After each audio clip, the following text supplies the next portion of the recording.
श्रीपादराजं शरणं प्रपद्ये. अध्याय 8. दत्तावताराचं वर्णन. आत्मसाक्षात्कार कसा घडतो. ब्रह्मज्ञानासाठी तप करणारे खरे ब्राह्मण. दुसऱ्या दिवशी तिरुमलदास आपले नित्य नैमित्तिक अनुष्ठान झाल्यावर म्हणाले, अरे शंकर भट्टा, आत्मसाक्षात्कार जेव्हा होतो त्यावेळी 15 कला आपापल्या भूतामध्ये लय पावतात. त्या देवता मूलभूत शक्ती असलेल्या चैतन्यात लीन होतात. आत्मज्ञान, कर्म इत्यादी ब्रह्मस्वरूपात लय पावत असतात. अशा ब्रह्मज्ञानासाठी जो परिश्रम करीत असतो तोच खऱ्या अर्थानं ब्राह्मण होय. प्राण, विश्वास, आकाश, वायू, अग्नी, जल, भूमी, इंद्रिय, मन, अन्न, बल, विचार, मंत्र, कर्म, लोक या लोकातील विविध नाव त्यांना 16 कळा असं म्हणतात. श्रीपाद प्रभू 16 कलांनी परिपूर्ण असे परब्रह्मावतार आहेत. अन्न हेच मन होय. सात्विक अन्नाच्या सेवनानं मनाचं निर्मलत्व प्राप्त होतं. विधात्यानं प्रथम प्राणांची सृष्टी केली. प्राण म्हणजे संपूर्ण विश्वात विद्यमान असलेली प्राणशक्ती होय. या प्राणशक्तीस सूक्ष्मात्मा, हिरण्यगर्भ या नावानं सुद्धा संबोधलं जातं. प्राणमय कोशामध्ये स्थित जीवधातू शक्तीला शक्ती शरीर असं म्हणतात. प्राणमय चैतन्य संतुलितरित्या प्रवाहित केल्यास मनुष्याच्या भौतिक दुःखांचं निवारण होतं. मनुष्याचा स्थूल देह रोगी होण्यापूर्वी प्राणमय शरीर रोगग्रस्त होतं. त्याच्यानंतर स्थूल शरीर रोगग्रस्त होतं. सृष्टीच्या प्रारंभाचा निश्चय झाल्यावर पंचमहाभूतांचा आविर्भाव झाला. या पंचभूतांचं आकलन करण्यासाठी पंचेंद्रियांची रचना झाली. ह्याचं संधान करून व्यवस्थित काम करण्यासाठी पंचेंद्रियांची योजना झाली. या 10 इंद्रियांवर मनाचा ताबा असतो आणि मन हे आहारापासून मनतं. म्हणून मनुष्यानं आपल्या आहाराविषयी अत्यंत सावध असलं पाहिजे. कारण आहाराच्या सूक्ष्म भागानच म्हणजे सूक्ष्मांशानच मनातील भावना प्रकट होतात. जसे आहाराचे गुण त्याप्रमाणे आपले विचार होतात. मनातील विचारांच्या धारेस क्रमबद्ध करून नियंत्रित करणं यालाच मंत्र असं म्हणतात. यज्ञ यागादिकांचे विधीपूर्वक आचरण करीत त्या कर्मकांडात सांगितलेले मंत्रोच्चारण विधीपूर्वक करणं यास कर्म असं म्हणतात. विश्वनिर्मितीचा आधार कर्मच आहे. नामरूप विवर्जित जग असू शकत नाही. आपल्यामधील प्रत्येक इंद्रियास एक देवता असतात. या देवतेच्या प्रभावानं ती इंद्रिय कार्य करत असतात.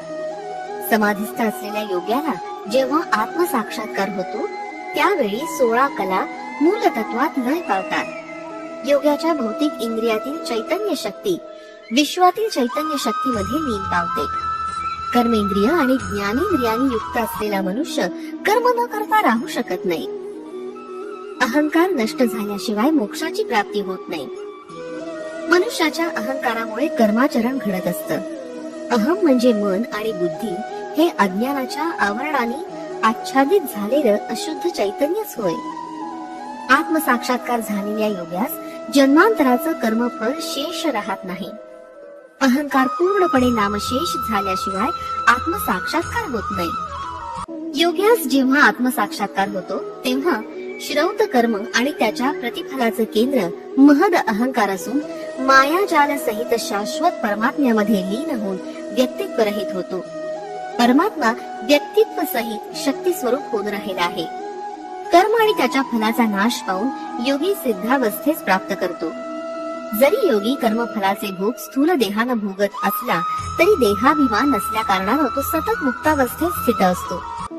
परमात्मा योग्यांच्या द्वारे आपल्या दिव्य लीलांचं प्रकटीकरण करत असतो. योगिक शक्तीचा अहंकार एखाद्या योग्यास झाला असेल तर सर्व शक्तींचं हरण करून त्याचा गर्वहरण करण्याचं सामर्थ्य परमात्म्यात असतं. श्री बापनार्यांनी श्रीशैल क्षेत्री असलेल्या श्री मल्लिकार्जुन आणि गोकर्ण क्षेत्री स्थित महाबळेश्वर व इतर काही ठिकाणी सौरमंडलातून शक्तिपात केला होता. स्वयंभू दत्ताची उत्सव मूर्ती तसंच अर्चन मूर्तीत सुद्धा शक्तिपात केला होता. अग्नी संबंधित असलेल्या या शक्तीस शांती विधान करावं लागतं. तसं न केल्यास अर्चकासह अर्चना करणारी सुद्धा अर्चना मूर्तीच्या प्रखर तेजानं शिक्षेस पात्र होऊन त्यांना अनिष्ट फल प्राप्त होतं.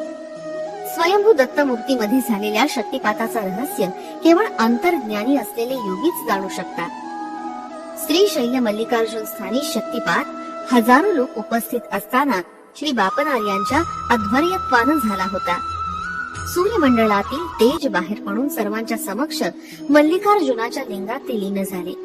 श्रीपाद श्री वल्लभ यांचा अवतार व हा शक्तिपात ही दोन अत्यंत गोपनीय अशी दैवी रहस्य आहेत. ती केवळ महायोग्यांना सांगण्यासारखी व त्यांनीच जाणण्यायोग्य आहेत. श्रीशैल्यात झालेल्या शक्तिपाताचं शांती विधान करण्यात आलं. यात हजारोंच्या संख्येनं अन्नदान झालं. त्या योगानं जठराग्नी शांत झाला. उग्रत्वाची शक्ती शिथिल होऊन शांती तत्वात लीन झाल्यामुळं सर्व कार्य शांत आणि शुभप्रद झालं. पिठापूर येथील स्वयंभू मूर्तीवर झालेल्या शक्तिपातास प्रत्यक्ष साक्ष व दाखला नसल्या कारणानं तिथं शांती विधान किंवा अन्नदान झालं नाही. श्री बापनार्यांनी अन्नदान करण्यास सुचवलं असता पिठापुरातील ब्राह्मण पंडितांनी तर्क वितर्क करून श्री बापनार्यांची सूचना फेटाळून लावली. श्रीपाद षोडश कला परिपूर्ण.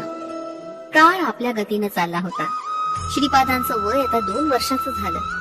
या 2 वर्षांच्या कालावधीत श्रीपादांनी आपण षोडश कलांनी परिपूर्ण असल्याचं अनेक बाललीलांद्वारे दाखवून या युगातील महाअवतार असल्याचं निदर्शनास आणलं होतं. वयाच्या 16व्या वर्षी श्रीपाद प्रभूंनी पिठापूर सोडलं. त्यानंतर 14 वर्षापर्यंत पूर्व आणखीन काही क्षेत्रात राहिले, परंतु त्यांची शरीरयष्टी 16 वर्षाच्या किशोराप्रमाणेच होती. श्री दत्तात्रेयांचे षोडश अवतार. 16 या संख्येस एक वैशिष्ट्य आहे.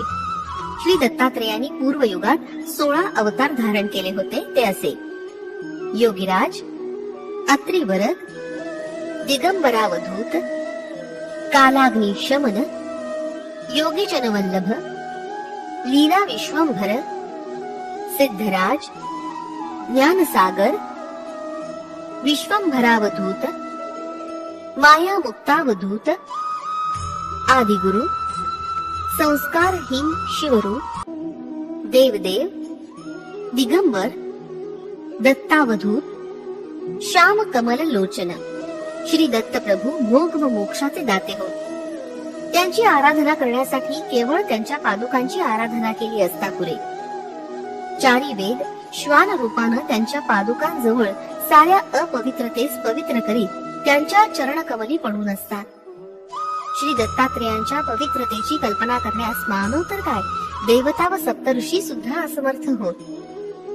युगांतरी जेव्हा वामनावतार झाला तेव्हा त्याचे समकालीन असलेले श्री वामदेव महर्षीचा सुद्धा जन्म झाला. त्यांच्या जन्मसमयी मातेच्या गर्भातून केवळ शीर बाहेर आलं आणि 4 दिशेचं अवलोकन करून पुन्हा गर्भात निघून गेलं. तेव्हा देवता आणि ऋषीगणांनी प्रार्थना केल्यावर श्री वामदेवांनी पुन्हा जन्म घेतला. ते जन्मतः शुद्ध ब्रह्मज्ञानी होते. त्याचप्रमाणे श्रीपादांच्या जन्मसमयी सुद्धा घडलं. ते केवळ ज्योती स्वरूप होते. याप्रमाणे 2 वेळा जन्म घेतल्यानं ते आजन्म द्विज होते. ते संपूर्ण, अखंड, अनंत, अद्वैत, सच्चिदानंद घन असल्या कारणानं या अवतारात त्यांना गुरु अशी व्यक्ती नव्हती. वास्तवात ते त्रिमूर्तीचं संयुक्त रूप नसून त्रिमूर्तीच्या अतीत असलेलं एक विशिष्ट तत्व होतं. म्हणून त्या त्रैमूर्तीस अतीत असलेले चतुर्थ तत्व असल्याचं सुचवण्यासाठी त्यांनी चतुर्थीस अवतार घेतला. मातेच्या गर्भातून बाहेर येऊन पुन्हा गर्भस्थ झाले असता महायोगी, सिद्ध पुरुष आणि देवतांच्या प्रार्थनेस प्रसन्न होऊन पुन्हा जन्मल्यामुळे ते आजन्म ब्रह्मज्ञान संपन्न होते. चित्रा नक्षत्राचा अधिपती अंगारक म्हणजे मंगळ आहे. तो ग्रह पापस्थानी असता सकल जीवराशीस अमंगलप्रद ठरतो. सकल अमंगळाचं हरण करून शुभ मंगलत्व प्रदान करण्यासाठी प्रभूंनी चित्रा नक्षत्रामध्ये जन्म घेतला. चित्रा नक्षत्र असताना श्रीपाद प्रभूंचं पूजन केल्यास विशेष फलप्रद ठरतं. श्रीपाद प्रभू साक्षात धर्मशास्त्री आहेत. ते हरिहरात्मज श्री अय्यप्पा स्वामी असल्याचं सुचवण्यासाठी त्यांनी तुळ राशीमध्ये जन्म घेतला. ते जाणत नाही असं धर्मशास्त्रच नाही. धर्म संकटात सापडलेल्या मनुष्यानं त्यांची प्रार्थना केल्यास त्याच धर्म पथ प्रदर्शनाचा लाभ होतो. सूर्य हा ग्रहांचा अधिपती आहे. सिंह लग्नामध्ये जन्म घेतल्यास ते सकल विश्वाचे नाथ आणि दरबार भरण्यासाठी जन्म घेतलेले जणू काही चक्रवर्तीच आहेत असं सूचित होतं. श्री दत्तप्रभूंपासून त्रिमूर्ती आणि त्रिमूर्तींपासून 3 कोटी देव आणि त्यांच्यापासून 33 कोटी देवता उत्पन्न झाल्या.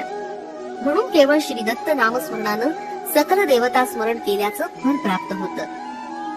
श्री दत्तप्रभूंच्या ब्रह्ममुखास ऋषी पूजन करावं. विष्णुमुखास श्री सत्यनारायण व्रत, आणि विष्णू सहस्रनामानं पूजन करावं. त्यांच्या रुद्रमुखास रुद्राभिषेकानं अभिसिंचन करावं. श्री दत्त प्रभूंच्या ब्रह्ममुखाच्या जिव्हेवर सरस्वतीचा निवास आहे. विष्णुमुखाच्या वक्षस्थळी लक्ष्मीचा वास आहे. रुद्रमुखाच्या वामभागी गौरीचा वास आहे. सृष्टीतील सकल स्त्री देवता शक्ती श्रीपादांच्या वामभागी आणि पुरुष देवता शक्ती दक्षिण भागी विराजमान आहे. तिरुपतीतील सप्तगिरीवर अवतरलेले श्री व्यंकटेश्वर स्वामी हे साक्षात श्री दत्तप्रभूच. वेंकार हे अमृत बीज आणि कट हे ऐश्वर्य बीज होय. म्हणून श्री व्यंकटेश्वर हे अमृत व ऐश्वर्याचे प्रदाते आहे. वेंक म्हणजे पाप आणि कट म्हणजे खंडन करणारा किंवा हरण करणारा असा अर्थ आहे. श्री व्यंकटेश्वर आणि श्रीपाद श्री वल्लभ खरे पाहता एकच असून अभिन्न आहेत. तेव्हा मी म्हणालो, हे तिरुमलदास, पूर्वी वर्णाश्रम धर्म काटेकोरपणे पालन करावा असं विद्वज्जनाचं म्हणणं होतं, परंतु श्रीपाद प्रभूंचं मन याच्या विरुद्ध होतं असं मला वाटतं. तर माझ्या या शंकेचं समाधान करावं अशी विनंती. ब्राह्मणांचं लक्षण. यावर तिरुमलदास म्हणाले, अरे ब्राह्मणांनी ब्रह्मज्ञानाच्या अन्वेषणात म्हणजे प्राप्तीसाठी जीवन घालवलं तरच तो सद्ब्राह्मण म्हणवला जातो. विहित धर्म कर्माचा त्याग करून दुराचारी झाल्यास तो दुष्ट ब्राह्मण होईल. त्याचे दुराचार वाढून तो गो हत्या व गोमांस भक्षण करण्यास प्रवृत्त झाल्यास त्याच्यातील ब्राह्मणत्व लोप पाहून त्याचं ब्रह्मतेज संपूर्णपणे क्षीण होतं. त्याच्या शरीरातील जीवन कणामध्ये बदल घडून तो चांडाळत्वास प्राप्त होतो. तेव्हा तो ब्राह्मण होऊ शकत नाही. क्षत्रियानं ब्रह्मज्ञानाच्या आकांक्षेनं निरंतर तपाचरण केल्यास ब्राह्मणत्व प्राप्त करू शकतो. क्षत्रियांच्या शरीरात जन्मजात असलेल्या जीवन कणात तपाचरणानं बदल घडून त्यास ब्राह्मणत्व प्राप्त होतं. याप्रमाणे विश्वामित्रांना ब्राह्मणत्व प्राप्त झालं होतं. शनी ग्रहाचे 3 राशीत म्हणजे 7.5 वर्षेपर्यंत चलन असतं. तेव्हा प्रत्येक मनुष्याच्या शरीरातील जीवन कणांमध्ये बदल घडतो. जुन्या जीवन कणांचा नाश होऊन नूतन जीवन कणांचं सृजन होत असतं. याची मनुष्यास कल्पना सुद्धा येत नाही. क्षत्रियांचं लक्षण. क्षत्रियानं क्षात्र धर्माचा त्याग करून शांतिरस प्रधान असलेले कृषी, गोसेवा, वाणिज्य अशा धर्माचं पालन करून स्वकर्म सोडल्यास त्यांच्यातील क्षात्र तेज टिकून राहत नाही. त्यांच्या मन, बुद्धी व शरीरात अनेक बदल घडून येतात आणि तो वैश्यत्वास पावतो. ब्राह्मणानं क्षात्र धर्माचं अवलंबन केलं असता परशुरामासारखा होतो. पूर्वी द्रोणाचार्य आणि कृपाचार्य जन्मतः ब्राह्मण असले तरी त्यांनी क्षात्र धर्माचं पालन केलं नव्हतं का? कुसुमश्रेष्ठी वैश्य असला तरी त्यांना क्षत्रिय वृत्तीचं अवलंबन केलं नव्हतं का? जन्मतः शूद्र असून श्रीपाद प्रभूंच्या कृपेनं मला ब्रह्मज्ञान प्राप्त झालं नाही का? निरंतर प्रयत्नानं म्हणजे तपाचरणानं शूद्र सुद्धा वैश्य, क्षत्रिय किंवा ब्राह्मण होऊ शकतो. केवळ एका विशिष्ट वर्णात जन्म झाला म्हणजे यम, धर्म, शिक्षा आचरित आहे किंवा नाही असं नसून आपापल्या शुभ कर्माच्या फलावर आपला वर्ण अवलंबून आहे.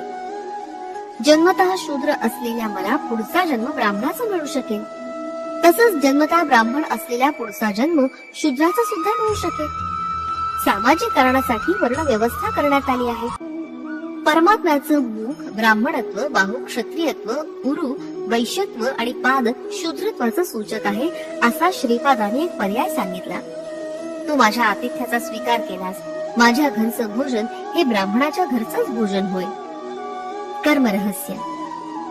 निरंतर श्रीपादांचं नामस्मरण आणि ध्यान केल्यानं येथील परिसरातील वातावरण शुभप्रद आणि पवित्र अशा स्पंदनानं भरलं आहे. जन्मतः नरसावधानी ब्राह्मण असले तरी त्यांच्या घरात बहुतेक मानसिक आणि आध्यात्मिक स्पंदनं विषपूरित असल्या कारणानं तेथील वायुमंडळ कलुषित झालं होतं. या कारणानं श्रीपाद प्रभूंनी त्यांच्या आतिथ्याचा स्वीकार केला नाही. यातील हे रहस्य आहे बर का. जीव परिणाम क्रमानं किंवा विपरिणाम क्रमानं कर्मसूत्राच्या अनुसार जन्म घेण्यास वर्ण आवश्यक आहे, नाही का? यासाठी वर्णाश्रमाची योजना झाली.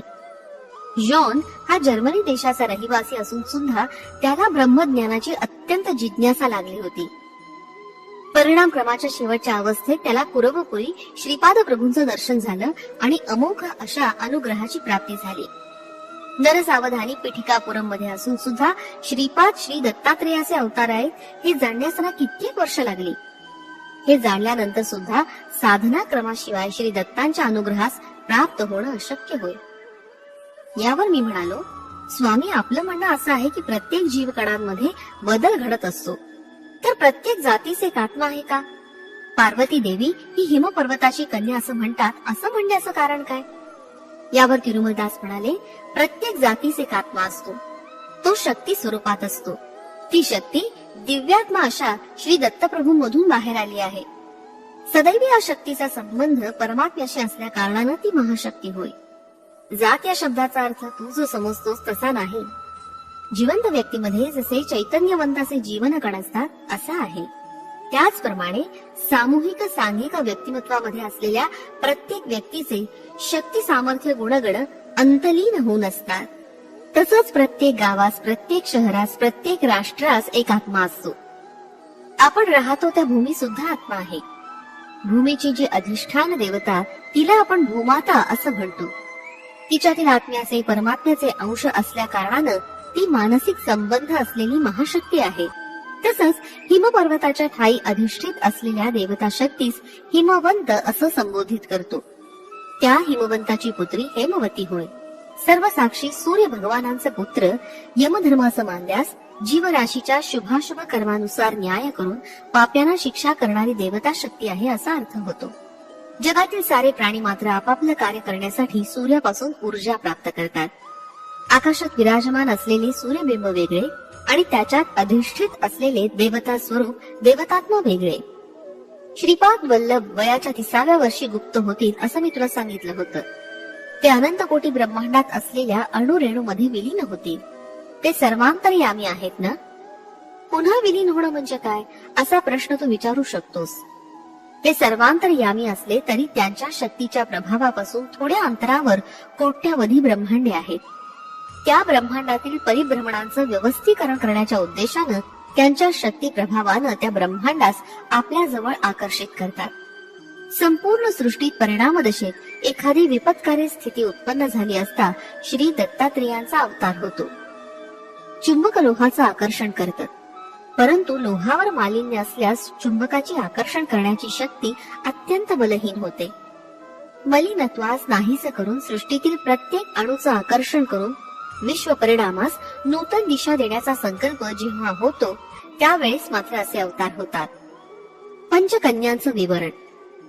तेव्हा मी म्हणालो, स्वामी, अहल्या, द्रौपदी, सीता, तारा, मंदोदरीस्तथा पंचकन्यां स्मरे नित्यम महापातक नाशनम असं म्हणतात.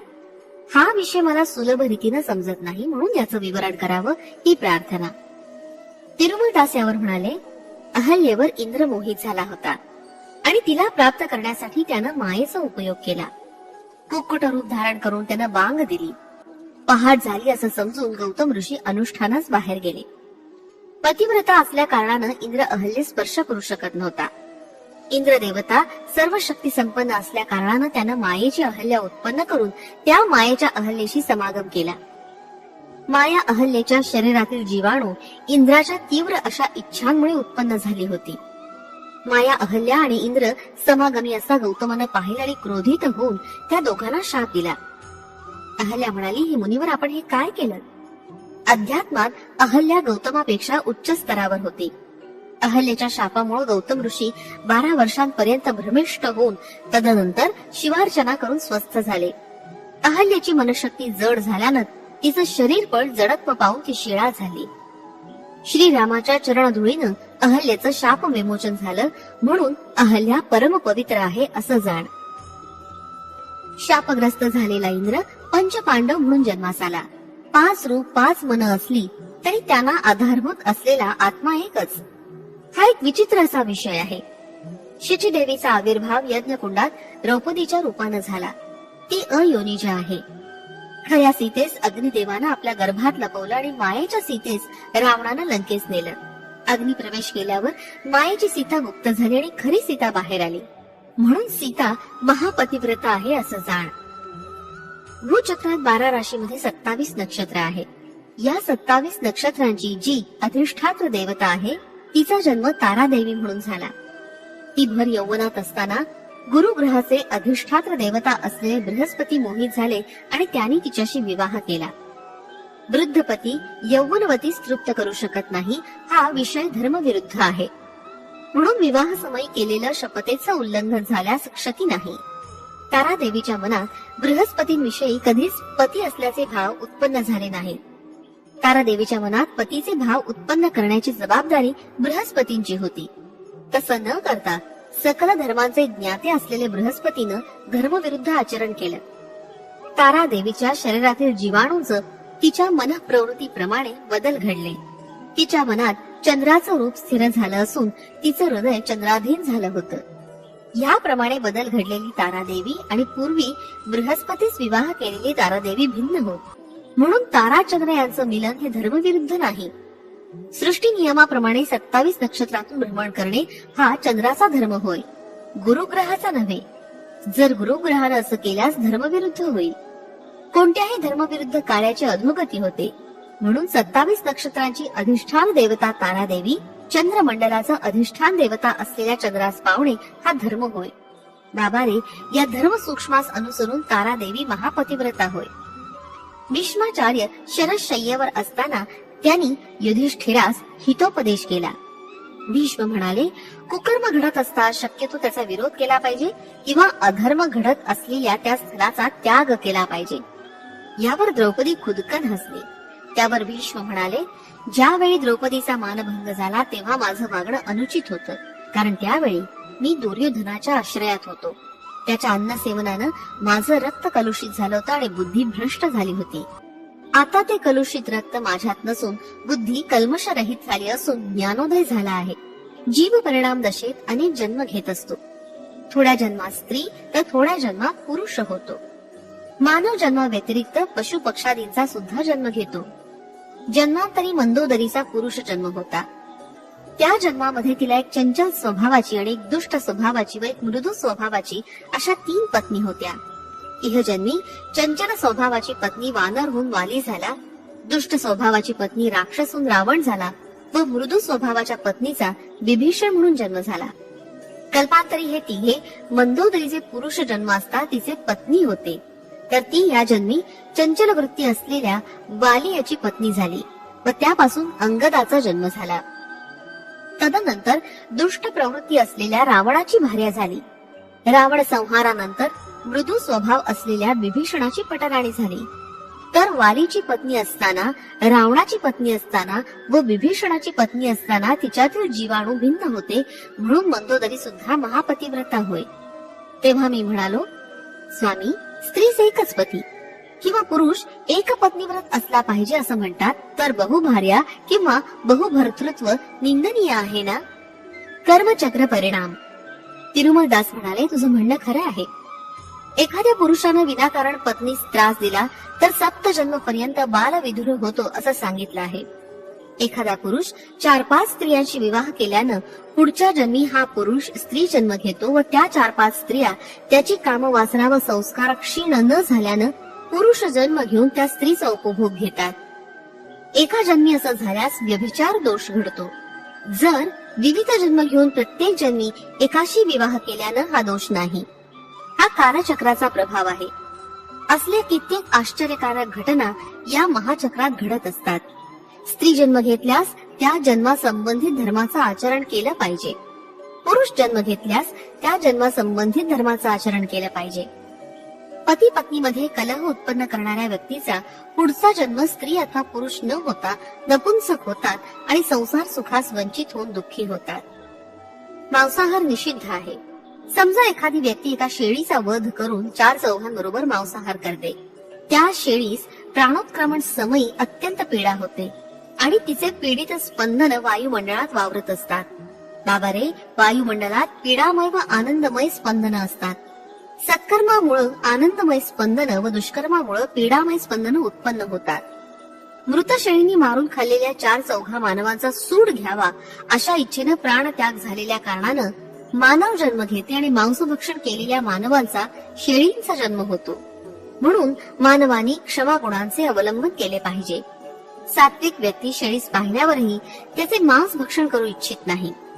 जर ती शेळी पूर्वजन्मी मारलेल्या मनुष्यास क्षमा करेल तर त्या शेळीस प्राणदान केल्याचं पुण्य लाभून तिचं कर्मचक्र थांबतं. पिटिकापुरीच्या रहिवाशांचं सामूहिक पुण्य व सामूहिक पाप एकाच वेळेस फलित झाल्यानं श्रीपाद श्रीवल्लभांच्या जन्मास कारणीभूत झाले. पुण्यवान लोकांनी श्रीपादाच श्री दत्तप्रभू असल्याचं जाणलं आणि अधिक पुण्यफल प्राप्त करते झाले. तर पापीजन श्रीपाद श्री दत्त असल्याचं नाकारून अधिक पापाचे भागीदार होत होते. श्री दत्ताची आराधना करीत असून श्रीपादांची निंदा करणाऱ्यास गौरवादी नरकाची प्राप्ती होते. विषय न समजल्यास मौन धारण करणं उचित होय, पण त्या दिव्य भव्य अशा मंगल स्वरूपावर निंदापवाद लादणं योग्य नव्हे. त्यांच्या मुखास मंगलारती करीत आणि पायांवर खिळे ठोकणारे असे लोक सुख व्याधीनी ग्रस्त होतील. एवढंच नव्हे, श्री दत्तात्रेयांनी आपल्या अनुग्रहानं एका विचित्र अशा योग शक्तीचा समावेश केला. पुण्यवान जनास केवळ नामस्मरणानं अप्रयत्नांचे सर्व मनोरथ पूर्ण होत, तर पापी जन श्रीपादांची निंदा केल्यानं त्यांच्यावर नाना प्रकारचे विघ्न आणि अरिष्ट कोसळत. श्रीपादांचं अग्नी स्वरूप आहे. त्यांनी धारण केलेले अग्निवस्त्र होय. ते पवित्र योगाग्नी स्वरूप असून त्यांच्या पादुकांचा महिमा वर्णन करण्यास युगही कमी पडतील. वेद उपनिषद सुद्धा त्यांच्या पादुकांचं वर्णन करण्यास असमर्थ आहे. किती युग झाले, किती कल्प लोटलेत, किती वेळा सृष्टी स्थिती लय क्रम पूर्ण झाले, पण श्री दत्त ते श्री दत्तच. ते अद्वितीय असून साक्षात श्रीपाद श्री वल्लभ आहेत. सृष्टीतील प्रत्येक अणु या परम सत्याचे साक्षीदार आहेत. स्वयंभू दत्ताची पुनः प्रतिष्ठा. श्री पिठिकापुरास एका अवधूताचं आगमन झालं. ते उन्मत्त अवस्थेत असलेले सिद्ध पुरुष होते. त्यांचं वागणं अतिविचित्र होतं. कुणास आशीर्वाद द्यायचे असले तर ते शिवी गाळी करीत असा त्यांचा विचित्र स्वभाव होता. कुणाची स्तुती केली तर त्या व्यक्तीचं पुण्य क्षीण होत असे. पिठिकापुरवासियांनी त्या सिद्धास स्वयंभू दत्त कुठे आहे असं विचारलं, तेव्हा ते सिद्ध पुरुष म्हणाले की श्री दत्त सकल पुण्यक्षेत्रात स्नान करून एका साध्या नदीत आहेत. भक्तांनी खूप शोधायचा प्रयत्न केल्यावर एका नदीत स्वयंभू श्री दत्ताची मूर्ती सापडली. एका शुभ मुहूर्तावर त्या मूर्तीची पुनः प्रतिष्ठा सर्व मंगलप्रद अशा सुमती महाराणी आणि ब्रह्मतेज असलेले श्री अप्पलराज शर्मा यांनी केली. त्या महोत्सवाचे अध्वर्यू श्री बापन्नारी होते. विद्यारण्यांचे प्राकट्य. मंदिरात मूर्तीची पुनः प्रतिष्ठापना झालेल्या दिवशी श्री बापन्नार्यांनी त्या सिद्ध पुरुषास आपल्या घरी भिक्षेस येण्याची विनंती केली. आजोबांच्या घरी त्या सिद्धास श्रीपादांचं दर्शन झालं. केवळ 2 वर्षाच्या त्या बालकास पाहिल्यावर त्या सिद्धाच्या मनात पुत्र वात्सल्य उत्पन्न झालं. श्रीपाद मातू श्री व्यंकटप्पा यांच्या खांद्यावर बसून त्यांच्या शिखेशी चेष्टा करीत सिद्धांकडे दृष्टी करून हसले. ते हास्य पाहून सिद्धास समाधी लागली. समाधीतून व्युत्थान झाल्यावर श्रीपाद म्हणाले, माधवा, तुझ्या इच्छेप्रमाणे हिंदू साम्राज्याची स्थापना माझं वय 16 वर्षाचं झालं असता बुक्कराय करेल. तू हरिहर बुक्कराय यांच्या पाठीशी सदैव असलं पाहिजे. विद्यारण्य महर्षी या नावानं तुझी ख्याती होईल. तुझ्या सहोदर सायणाचार्यांच्या वंशात येणाऱ्या शताब्दात गोविंद दीक्षिताचा जन्म होणार आहे. तो गोविंद दीक्षित कोणी नसून तूच असशील. राजर्षी होऊन तंजावूर संस्थानात महामंत्री पदाचा कारभार सांभाळून कृतकृत्य होशील. असं ऐकल्यावर आनंदानं सिद्धाच्या डोळ्यातून अश्रुधारा वाहू लागल्या. त्यानं श्रीपादांना आपल्या जवळ घेतलं. इतक्यात श्रीपादांनी त्या सिद्धाच्या चरणांचं वंदन केलं. सिद्धानं आश्चर्य व्यक्त करता श्रीपाद म्हणाले, तू विद्यारण्य या नावानं शृंगेरी पीठाधिपती होशील. तुझ्या शिष्य परंपरेत 3रा शिष्य कृष्ण सरस्वती म्हणून तूच असशील. तुझ्या मनात माझ्याविषयी पुत्रभाव उत्पन्न झाल्या कारणानं माझ्या पुढील नृसिंह सरस्वती या नावानं होणाऱ्या अवतारात काशी क्षेत्री कृष्ण सरस्वती होऊन तू मला दीक्षा देशील. तू संन्यास धर्माचा उद्धार करशील. याच काशी विश्वेश्वर व माता अन्नपूर्णा यांची साक्ष असेल. वशिष्ठ शक्ती पराशर द्रार्षेय प्रवरांत्रित पाराशर गोत्रोद्भव ऋग्वेदांतर्गत वाजपेयी याजी माधवाचार्य हे विद्यारण्य महर्षी नावानं ख्यात होतील. बाबा रे, उद्या तुला आणखी चरित्र सांगेन असं म्हणून तिरुमलदासांनी त्या दिवशीचं निरूपण तिथंच थांबवलं. श्रीपाद श्रीवल्लभांचा जय जयकार असो. फलश्रुती. संतान प्राप्ती, लक्ष्मी कृपा कटाक्ष लाभ.